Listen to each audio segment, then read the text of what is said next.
पीछे कर लीजिए मामा, उनका स्वागत है।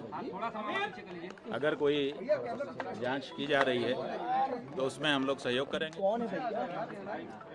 क्योंकि पुलिस को, स्टेट को किसी मामले को निस्तारित करने में जितनी रुचि है उससे ज़्यादा हमें भी है कि ये कलंक लगाया गया है, जल्दी से उसका निस्तारण हो। लेकिन जी नीचे करो, नीचे करो यार, मुंह पे आ रहा है। जी नीचे कर लीजिए, मुंह पे आ रहा है। अरे यार ठीक है, और बताइए। आप लोग वकीलों को भी अपने हमने किन्हीं अधिवक्ताओं को नहीं बुलाया है, अधिवक्ता न्यायालय में काम करेंगे, यहाँ क्या जरूरत है। लेकिन कुछ अधिवक्ता जरूर यहाँ पर आए हुए हैं, वो अपने श्रद्धा से, अपनी भावना से खड़े हुए हैं। गुरुजी, जितना जल्दबाजी इस पूरे केस में देखा जा रहा है, पुलिस वहां से आकर पूछताछ के लिए एक पूरा माहौल बनाने की कोशिश हो रही है, आप कैसे देखते हैं इसको? रामचरितमानस में लंका कांड है, वहाँ पर विभीषण ने रावण को समझाते हुए कहा है, उगरे अंत न होई निबाहु, काल नेमि जिमि रावण राहु। मतलब जो भी छद्म वेशधारी होगा, ढोंगी होगा, पाखंडी होगा, उसके ढोंग का, पाखंड का एक न एक दिन अंत होगा। न होई निबाहु, निबाह नहीं हो सकेगा। और 3 उदाहरण दिए, रावण, कालनेमी और राहु। रावण जो है वो सन्यासी का वेश धारण करके आया था, सीता जी को हर करके ले गया, लेकिन उसका पर्दाफाश हो गया कि यह असली सन्यासी नहीं है। इसी तरह से कालनेमी यति सन्यासी का वेश धारण करके आया था हनुमान जी के सामने, उसका भी पर्दाफाश हो गया, छुप नहीं सका। और राहु देवताओं का वेश धारण करके देवताओं की पंक्ति में अमृत पीने के लिए बैठ गया था, लेकिन उसका भी पर्दाफाश हो गया। तो जो लोग भी छद्म वेशधारी हैं उनका पर्दाफाश होना ही है, ना होने का कोई सवाल ही नहीं है। इसलिए हम लोग निश्चिंत हैं। उत्तर प्रदेश की पुलिस जांच कर रही है, हालांकि जनता कह रही है कि उत्तर प्रदेश की पुलिस पर हमको भरोसा नहीं है। दूसरे प्रदेश की, जहां पर बीजेपी की गवर्नमेंट ना हो, वहां की पुलिस जांच करे। और हम तो जो पुलिस आ रही है उसी के लिए तैयार है कि भाई पूछ लो क्या पूछना है प्रश्न। तो महाराज जी सपोर्ट करेंगे पूछताछ में? हाँ जी, क्या पता चला है, पूछने आ रही है? गिरफ्तार करेंगे? हमें कुछ जानकारी नहीं है, आप लोग जो बता रहे हो आप लोग ज़्यादा जानते हो। गिरफ्तारी का प्रश्न नहीं बनता है, क्योंकि गिरफ्तारी 3 कारणों से की जाती है। एक, जो घटना हुई है अगर, तो उसका एविडेंस सुरक्षित रखने की दृष्टि से। दूसरे, मेडिकल टेस्ट कराने की दृष्टि से। और तीसरे, जो अभियुक्त है जिसके ऊपर आरोप लगाया गया है वो कहीं भाग ना जाए। तो आप देखिए, इतने दिन बिता दिए गए हैं या जो शिकायत करता है उनकी ओर से कि अब एविडेंस तो सुरक्षित रहने की कोई बात ही नहीं है, और झूठे मुकदमा भी झूठा है तो एविडेंस का तो सवाल नहीं है।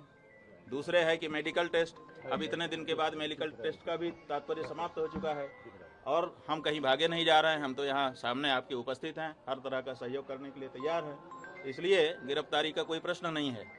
लेकिन इसके बाद भी अगर गिरफ्तारी की जाती है तो इसका मतलब है कि कालनेमी जो बैठा हुआ है वो चाहता है कि शंकराचार्य का अपमान करें, इनको जनता की नज़र में दोषी सिद्ध करने की दृष्टि से गिरफ्तारी की कार्रवाई करें।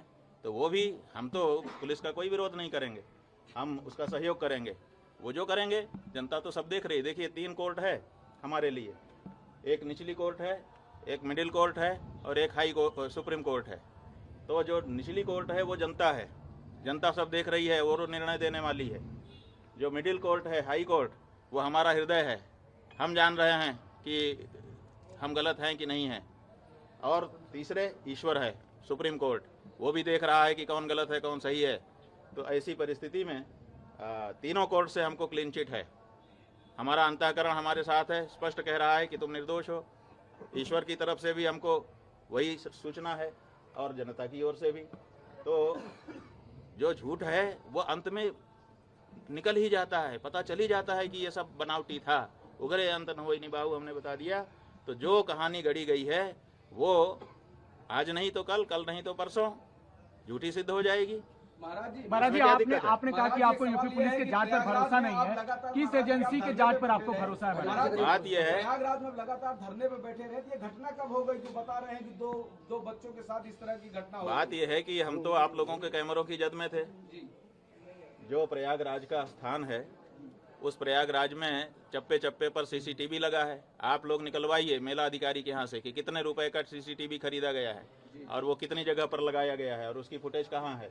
तो उन्होंने तो चप्पे चप्पे पर लगा रखा था कि कुछ भी घटना होगी हम उसको वार रूम से देख लेंगे। तो उनके यहाँ तो सब रिकॉर्ड होगा ना। हमारी बस तो हमारे शिविर के अंदर नहीं खड़ी थी, क्योंकि पुलिस ने जो हमारे साथ ज्यादती की उसके बाद से हम शिविर के अंदर प्रविष्ट ही नहीं हुए, बाहर ही खड़े रहे। तो सड़क पर ही हमारी बस भी थी और हम भी थे। तो ऐसी परिस्थिति में वो सब सीसीटीवी की कैद में है। दूसरे दिन रात आप लोगों का कैमरा हमारे ऊपर लगा हुआ था और उसमें कहना कि हम ये सब कर रहे थे, कितनी नीचता की बात है। और ये भ्रम फैलाया जा रहा है कि गुरुकुल में ये सब हो रहा है। हमारे गुरुकुल में जब वो लड़के कभी प्रविष्ट ही नहीं हुए, पढ़े ही नहीं, उनका हमारा कोई लेना देना ही नहीं है। वो हरदोई के विद्यालय के छात्र हैं, जैसा कि उनकी मार्कशीट जो मुकदमे में लगाई गई है उससे पता चला है।